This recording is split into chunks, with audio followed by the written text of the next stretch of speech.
Om Swastiastu. Selamat pagi saudara, apa kabar Anda hari ini? Semoga selalu dalam keadaan sehat dan tentunya juga berbahagia.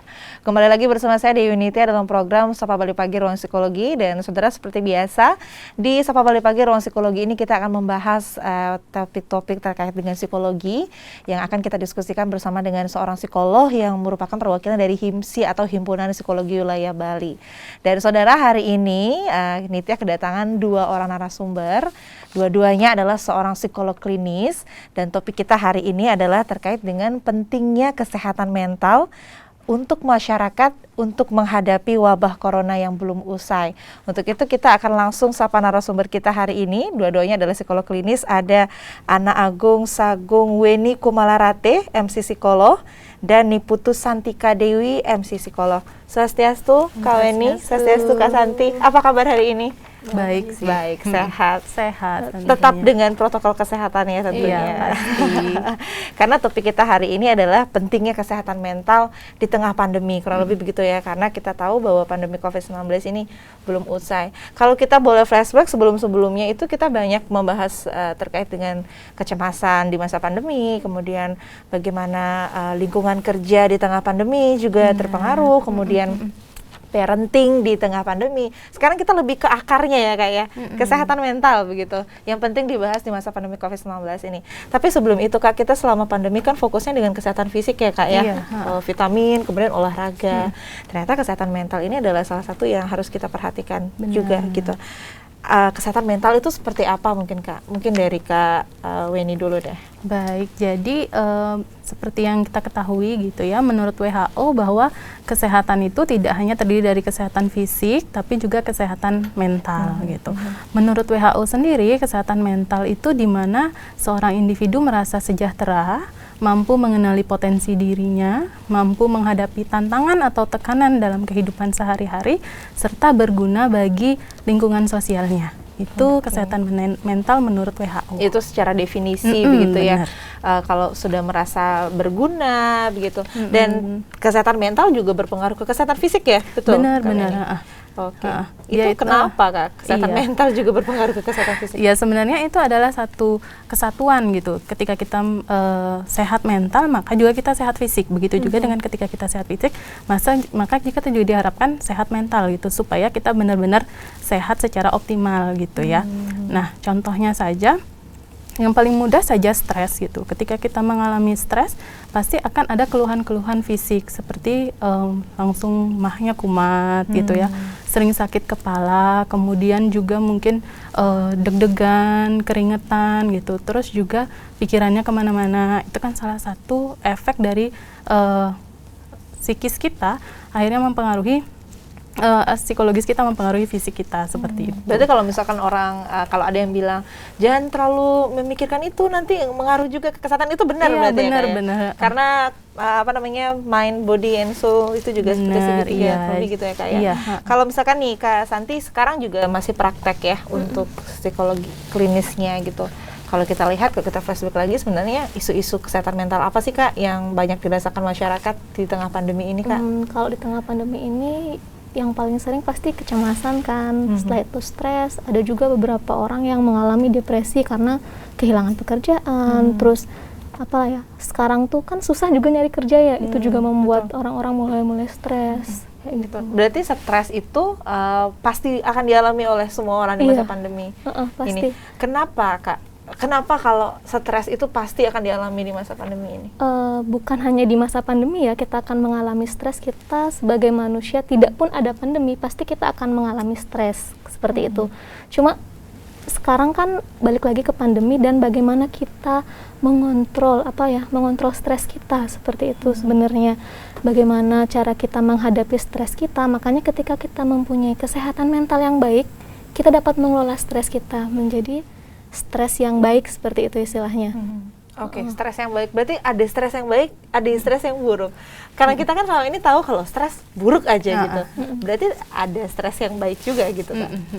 Iya, jadi stres itu ada dua, eustress dan distress. Jadi eustress itu adalah stres yang membuat kita itu menjadi lebih produktif, lebih prepare gitu ya. Itu yang eustress yang baik, yang positif gitu, yang membuat kita lebih terpacu lagi untuk melakukan hal-hal yang lebih baik, yang lebih positif, yang membuat kita akhirnya nyaman secara psikologis dan juga mampu menggali potensi kita.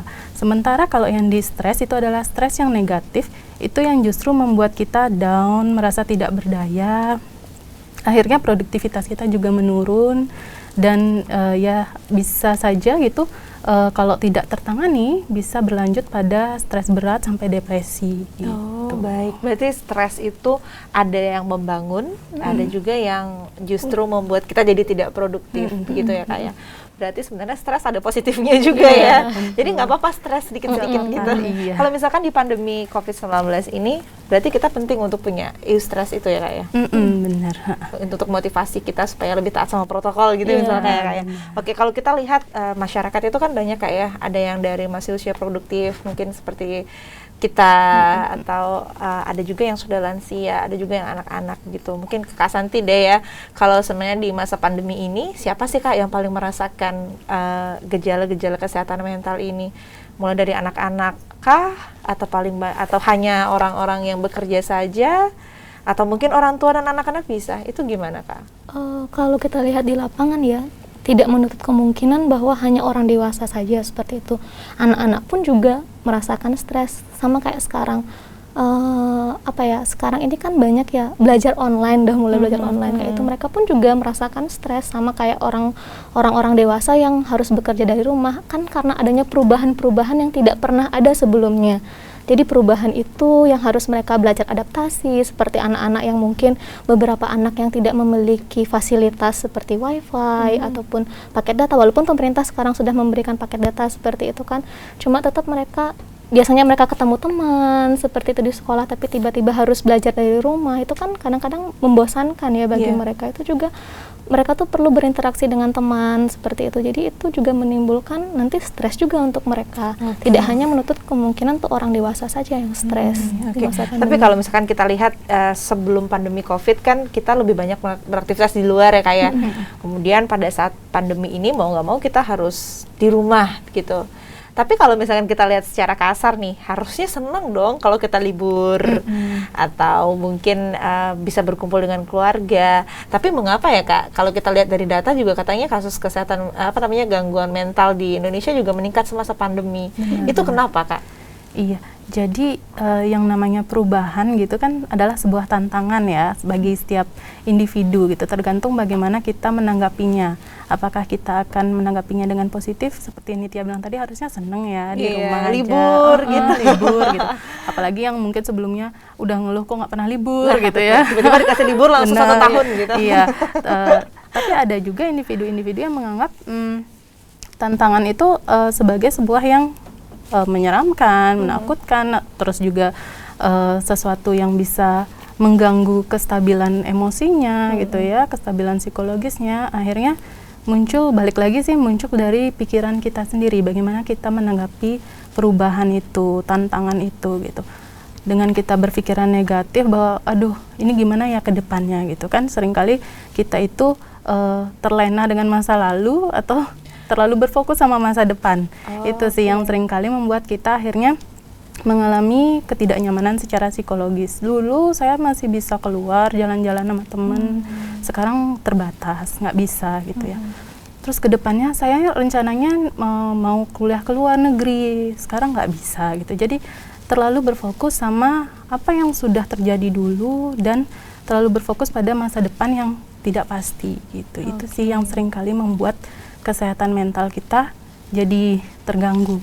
Berarti dengan kata lain, kalau kita misalkan terlalu fokus dengan yang sudah lewat dan yang belum datang, itu menyebabkan kita stres. Berarti kita harus fokusnya dengan yang sekarang berarti ya, kayak saat ini. Salah satunya adalah gimana caranya supaya hari ini kita bisa taat berprotokol kesehatan, bisa makan makanan bergizi dan sebagainya. Oke, dengan semua itu nih, kenapa kita kemudian penting membahas ini Kak? Kesehatan mental gitu, kesehatan mental di masa pandemi COVID-19.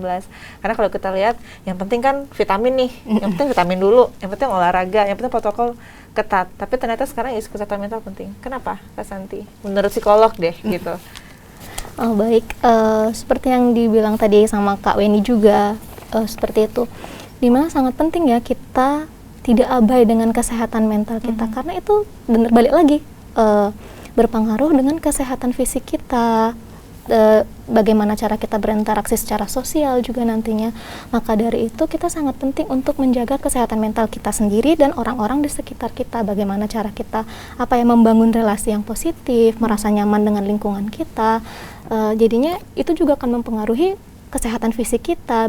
Kalau kita sehat, pasti kita juga akan bisa beraktivitas kan. Kalau kita sakit, misalnya sakit mental, ataupun nanti juga akan mempengaruhi fisik kita, jadi kita berkegiatan juga akan tidak baik untuk berkegiatan kita ke depannya. Karena yang tadi dibilang dari awal ya Kak ya, kesehatan mental itu core-nya gitu. Jadi kita semangat atau enggak, ada juga mungkin memproduksi hormon-hormon yang membuat kita justru stres, dan itu mengurangi daya tahan tubuh kita. Tapi kalau misalkan kita ingin menjaga kesehatan mental kan pasti ada hambatan tertentu gitu. Kira-kira hambatannya apa aja sih Kak kita ketika kita ingin menjaga kesehatan mental? Tapi mungkin kita akan bahas setelah segmen yang satu ini. Dan saudara, kita masih akan membahas terkait dengan topik kita hari ini, pentingnya kesehatan mental masyarakat di tengah pandemi COVID-19 yang belum usai. Tapi setelah yang satu ini, untuk itu jangan kemana-mana, tetap di Sapa Bali Pagi Ruang Psikologi.